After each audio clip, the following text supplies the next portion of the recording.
Hello everyone, welcome back to my channel. This is Roli Verma. So आज मैं लेके आई हूँ आपके लिए एक बहुत स्पेशल वीडियो और इस वीडियो में हम डिस्कस करेंगे class 12 ISC specimen paper marking scheme.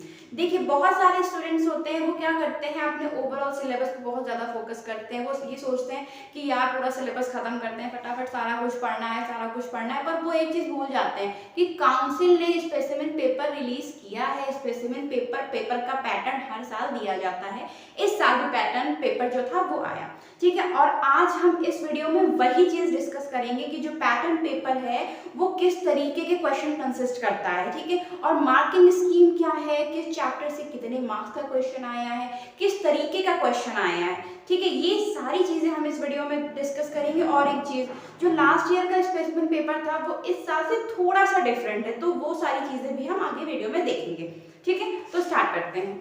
देखिए, जैसा कि आप जानते हैं कि जो हमारा स्पेसिमेन पेपर है एज यूजुअल इसमें 4 सेक्शन है, section A, section B, section C और सेक्शन डी, ठीक है। 4 सेक्शन में हमारा पेपर डिवाइड किया गया है। और जो पहला सेक्शन है उसमें देखिए, फर्स्ट क्वेश्चन में 3 पार्ट हैं, ए, बी एंड सी। यहाँ पे सिर्फ 3 ही पार्ट हैं, बट जो लास्ट ईयर का स्पेसिमेन पेपर था उसमें 4 पार्ट दिए गए थे, ए, बी, सी एंड डी, ठीक है। तो यहाँ से क्लियर हुआ। और देखिए, पहला जो क्वेश्चन होगा वो होगा आपका फिलअप्स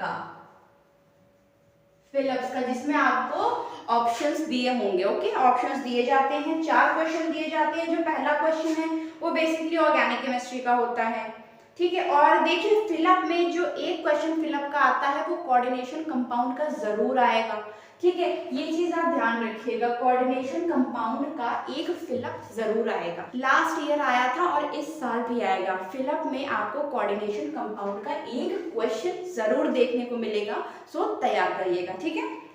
और ऑर्गेनिक केमिस्ट्री के बेसिकली क्वेश्चन आ जाते हैं कि लास्ट ईयर आया था propanone on reaction with zinc amalgam in presence of concentrated HCl give dash and dash, ठीक है। तो ऐसा क्वेश्चन आ जाता है। और एक चीज याद रखिएगा, जो फिलअप्स होंगे उसमें सिर्फ एक फिलअप भरने को नहीं आएगा, 2 आते हैं, ठीक है। चारों क्वेश्चन में 2 आएंगे, ठीक है।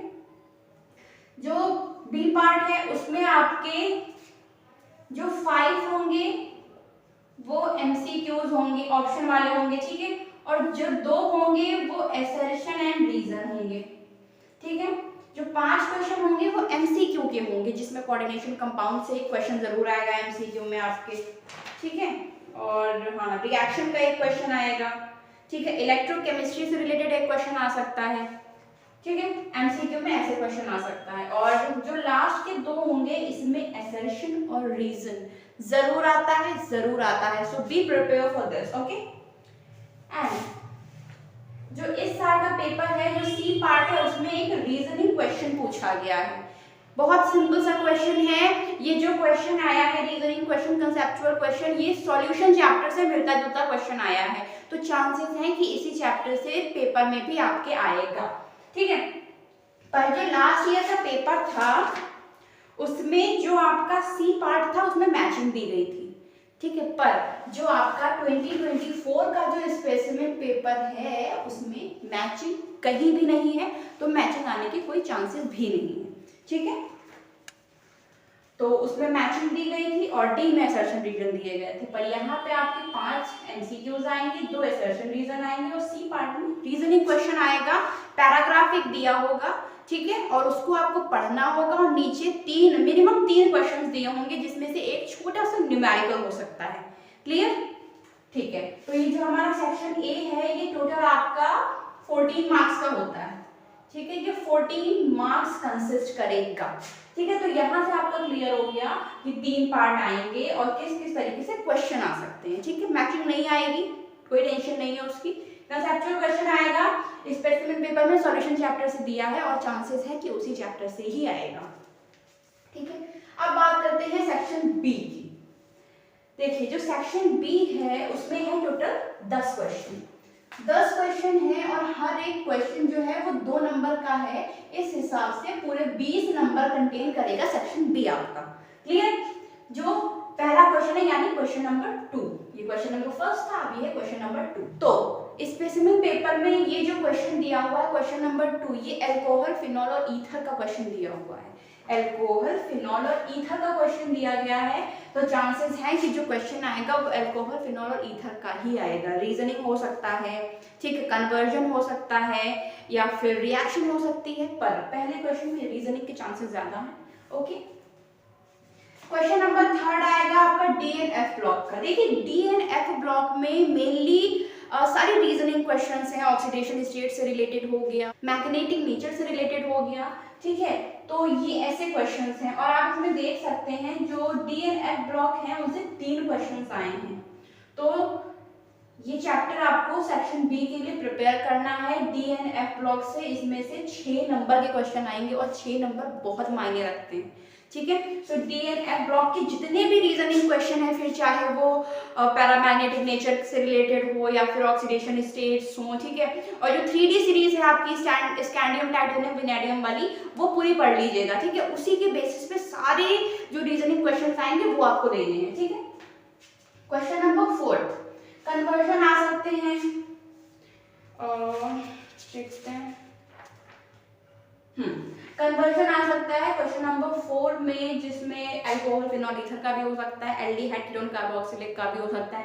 देखिए बेसिकली आपके पेपर में जितने भी कन्वर्जन हमने देखे हैं वो लगभग नेम रिएक्शन से मिलते जुलते हैं, या तो मतलब कुछ ऐसा दिया है जिससे आप इजीली कर सकते हैं। अगर आप सारी की सारी basic name reactions, basic reactions, equations prepare करते हैं तो इजीली आपके कन्वर्जन्स हो जाएंगे, कोई भी प्रॉब्लम नहीं आएगी, ठीक है। तो जो क्वेश्चन नंबर 5 होगा वो फिर से डीएनएफ ब्लॉक का ही आएगा, क्योंकि पेपर पैटर्न जो हमारा है स्पेसिफिक पेपर, उसमें क्वेश्चन 5 डीएनएफ ब्लॉक का आया है, रीजनिंग क्वेश्चन है, क्लियर। क्वेश्चन नंबर 6 हैलोएल्कीन्स एंड हैलोएरीन्स का आया हुआ है।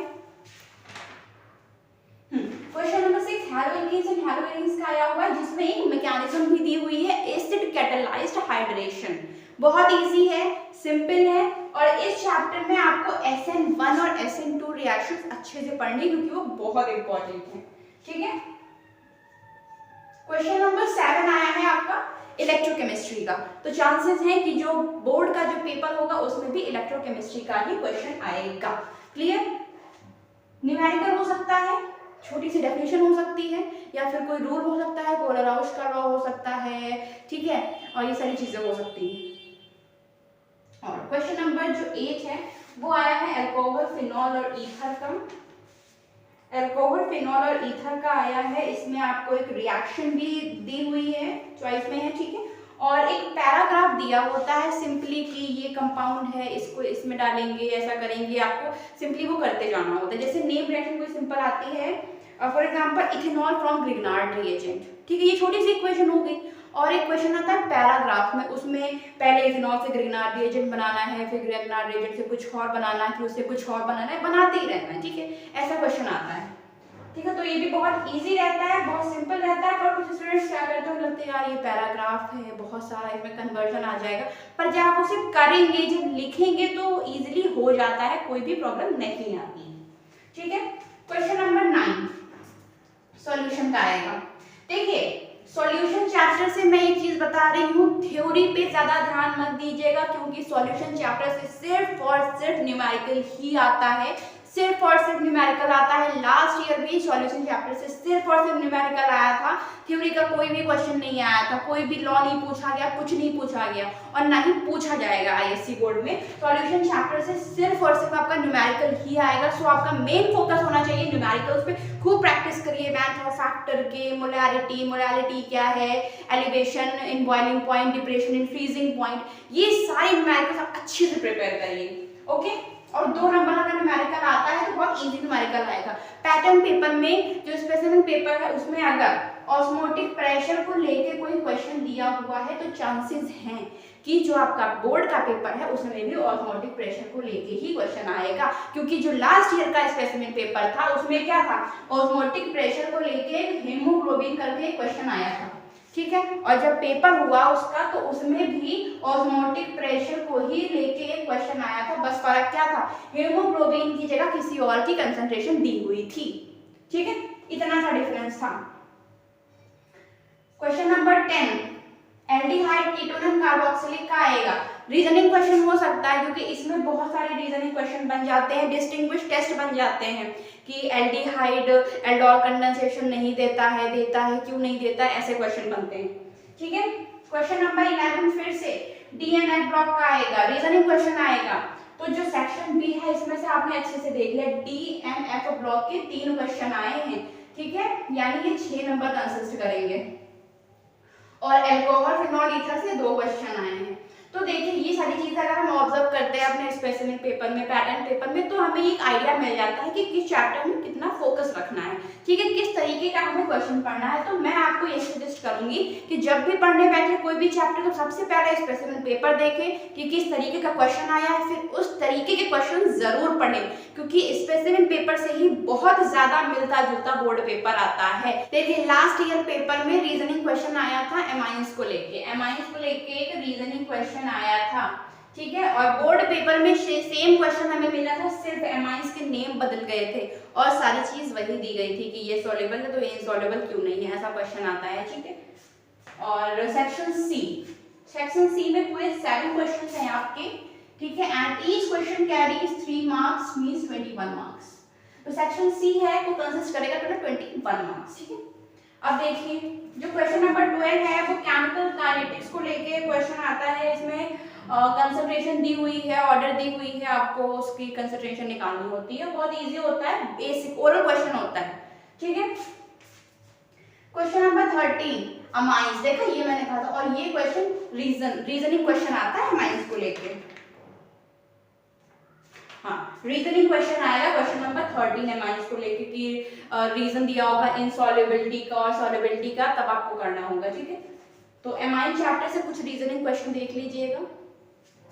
क्वेश्चन नंबर 14 बायोमोलिक्यूल से सिर्फ 3 नंबर का क्वेश्चन आता है, वो भी बहुत बेसिक क्वेश्चन आता है, जैसे कि what is denaturation of proteins, reducing और नॉन रिड्यूसिंग शुगर्स के नेम्स पूछता है, soluble fat and fat soluble vitamins के नाम, और कुछ विटामिन्स डिफिशियंसी कॉजिंग विटामिन्स कुछ होती हैं उनके नाम पूछता है।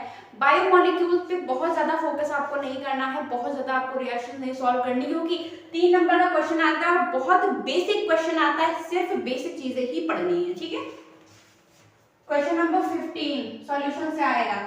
ठीक है, रीजनिंग क्वेश्चन हो सकता है और न्यूमेरिकल भी हो सकता है। ठीक है, न्यूमेरिकल के ज्यादा चांसेस हैं यहाँ पे। सॉल्यूशन में सिर्फ आपको न्यूमेरिकल ही सॉल्व करनी, क्योंकि न्यूमेरिकल बहुत ज्यादा मतलब वही आते हैं, और थ्योरी का कोई क्वेश्चन बहुत कम देखने को एक आध नंबर में एमसीक्यू या फिर फिलअप में मिल जाए, पर वैसे तो नहीं मिलता है। क्लियर। क्वेश्चन नंबर 16 में रिएक्शंस आएंगी, केमिकल इक्वेशन दी हो गई डायरेक्टली कि आप एथाइल ब्रोमाइड से एथाइल आइसोसाइनाइड बनाइए। ठीक है, ये ऐसा दिया होगा, या फिर aniline to benzene diazonium chloride, ऐसे रिएक्शन आएगा। और रिएक्शन आती है जैसे कंपाउंड का नेम दिया होगा यहाँ पे और कंपाउंड यहाँ पे फॉर्म हुआ होगा, पर रिएजेंट क्या यूज हुआ है वो नहीं देते हैं, तो वो चीज आपको फिल करनी होती है। इस तरीके से रिएक्शन आ जाती है। ठीक है, और नेम रिएक्शन जरूर प्रिपेयर कर लीजिएगा, जहां जहां मैंने रिएक्शन कन्वर्जन और कन्वर्जन लिख रखा है ना, वहां पे हो सकता है नेम रिएक्शन जरूर पूछी जाएंगी। क्लियर। क्वेश्चन नंबर 17 में कन्वर्जन हो सकते हैं, पिक्रिक एसिड का, फिनॉल का, बहुत इजी है। ठीक है, कन्वर्जन के लिए देखिए मैं बस आपको ये सजेस्ट करूंगी, जितनी बेसिक नेम रिएक्शंस हैं, जितनी बेसिक इक्वेशंस हैं, सारी प्रिपेयर करिए, जिससे आपके कन्वर्जन्स और chemical reaction, chemical equation easily हो जाएंगे, कोई प्रॉब्लम नहीं आएगी। ठीक है, जो क्वेश्चन नंबर 18 है वो आएगा केमिकल काइनेटिक्स का। ठीक है, हो सकता है न्यूमेरिकली हो सकता है, कंसंट्रेशन नर्स इक्वेशन से रिलेटेड आता है, और केमिकल काइनेटिक्स से एक क्वेश्चन जरूर आता है हर साल, एक्टिवेशन एनर्जी का। So don't forget to prepare the formula of activation energy, because it is very important. Chemical kinetics से nurse equation और एक्टिवेशन एनर्जी, ये क्वेश्चन जरूर आएगा 101% चांसेस हैं एक्टिवेशन एनर्जी का क्वेश्चन आने में। बहुत इजी होता है, सारी चीजें दी होती है, बस आपको एक्टिवेशन एनर्जी निकालनी होती है, बिल्कुल भी टफ न्यूमेरिकल नहीं होता है एक्टिवेशन एनर्जी का, बहुत इजी आता है। एंड ऑब्वियसली कैलकुलेटर तो अलाउ है ही है आईएससी बोर्ड में, सो कोई प्रॉब्लम नहीं होगी कैलकुलेशन में। ठीक है, बस फॉर्मूला प्रिपेयर करके जाइएगा अच्छे से, नर्स इक्वेशन का भी और एक्टिवेशन एनर्जी का भी। नर्स इक्वेशन के कई फॉर्मूले दिए हुए हैं। ठीक है, और फर्स्ट ऑर्डर सेकेंड ऑर्डर पढ़ लीजिएगा, सेकेंड ऑर्डर नहीं पढ़ना है, जीरो ऑर्डर फर्स्ट ऑर्डर पढ़ना है, ये इंपॉर्टेंट है आपके सिलेबस के लिए। ठीक है, जो सेक्शन डी है उसमें हर एक क्वेश्चन 5 नंबर का होगा और 3 क्वेश्चन आएंगे। ठीक है, यानी 15 नंबर कंसिस्ट करेगा आपका सेक्शन डी। और सेक्शन डी पिछली बार भी बिल्कुल सेम था एज इट इज इसी पैटर्न का, और इस साल भी एज इट इज इसी पैटर्न का है। मैं आपको सजेस्ट करूंगी कि सेक्शन डी के क्वेश्चन सबसे पहले प्रिपेयर कर डालिए, क्योंकि सबसे ज्यादा मार्क्स, एक क्वेश्चन 5 नंबर का आएगा। जो क्वेश्चन नंबर 19 होगा वो एल्डिहाइड कीटोन कार्बोक्सिलिक का आएगा। इक्वेशन हो सकती है, कन्वर्जन हो सकती है, नेम रिएक्शन हो सकती है। ठीक है, इसमें इस क्वेश्चन में एल्डोर कंडेंसेशन यानी ज़ारो आने के बहुत चांसेस हैं। ठीक है, क्वेश्चन नंबर 20 कोऑर्डिनेशन कंपाउंड्स का आएगा। ये अच्छे से प्रिपेयर करिए क्योंकि ये क्वेश्चन जरूर आएगा 101% आएगा ये क्वेश्चन, क्वेश्चन नंबर 20 में। ठीक है, क्वेश्चन नंबर 21 इलेक्ट्रोकेमिस्ट्री का एक न्यूमेरिकल आएगा। इलेक्ट्रोकेमिस्ट्री में क्वेश्चन कहाँ से आएगा, मोलर कंडक्टिविटी से आएगा। ठीक है, मोलर कंडक्टिविटी और स्पेसिफिक कंडक्टेंस, इनसे रिलेटेड क्वेश्चन आएगा इलेक्ट्रोकेमिस्ट्री का। ठीक है, और एक चीज क्लियर है। ठीक है, जो क्वेश्चन नंबर 19 आएगा कन्वर्जन, नेम रिएक्शन। ठीक है, एल्डिहाइड कीटोन कार्बोक्सिलिक से ही आएगा, ये भी याद रखिएगा। क्वेश्चन नंबर 20 कोऑर्डिनेशन कंपाउंड जरूर प्रिपेयर करिएगा, उसकी जियोमेट्री, कंपाउंड की नेमिंग और आइसोमेरिज्म कोई जरूर क्वेश्चन आएगा। ये क्वेश्चन नंबर 21 इलेक्ट्रोकेमिस्ट्री का क्वेश्चन आएगा। स्पेसिफिक कंडक्टेंस, मोलर कंडक्टेंस उससे रिलेटेड आएगा। ग्राफ वाला क्वेश्चन भी आ सकता है, सो इससे प्रिपेयर करना मत भूलिएगा। ठीक है, सेक्शन डी अच्छे से प्रिपेयर करिएगा। ठीक है, जिससे आपके ये तीनों क्वेश्चन आसानी से हो जाएंगे। ठीक है, तो ये हमारी पूरी ओवरऑल मार्किंग स्कीम हो गई, कौन सा क्वेश्चन किस चैप्टर से आया है, कौन सा क्वेश्चन कितना इंपॉर्टेंट है। ठीक है, और कौन सा क्वेश्चन कितने मार्क्स कवर कर रहा है। एंड आई होप कि आपको इससे बहुत हेल्प मिलेगी अपने प्रिपरेशन करने में। ठीक है, सो ऑब्जर्व दीज और क्वेश्चन, स्पेशल पेपर लेके बैठिए पढ़ने के लिए, जिससे कोई भी प्रॉब्लम ना आए जब आप एग्जाम दे रहे हो। क्लियर, तो यहाँ से आपका इजीली क्लियर हो गया होगा कि फिलअप्स के लिए छोटे छोटे क्वेश्चन आएंगे वो तो आपको पढ़ने ही है। रीजनिंग क्वेश्चन देख लीजिएगा, डीएनएफ ब्लॉक देख लीजिएगा। ठीक है, कन्वर्जन देख लीजिएगा, ये 3 क्वेश्चन अच्छे से प्रिपेयर कर लीजिए। तो हमें पता ही है यार, एक इलेक्ट्रोकेमिस्ट्री से आएगा, एक कोऑर्डिनेशन कंपाउंड से आएगा, एक उससे आएगा, तो ये हमें पढ़ने में क्यों मतलब इतनी देर करनी है, पहले ही पढ़ लेते हैं। सॉल्यूशन चैप्टर से सारे न्यूमेरिकल सॉल्व कर डालिएगा, सारे ऑस्मोटिक प्रेशर का भी। ठीक है, वैन हॉफ फैक्टर का भी, और elevation in boiling point and depression in freezing point, चारों के आपको न्यूमेरिकल प्रिपेयर करने हैं।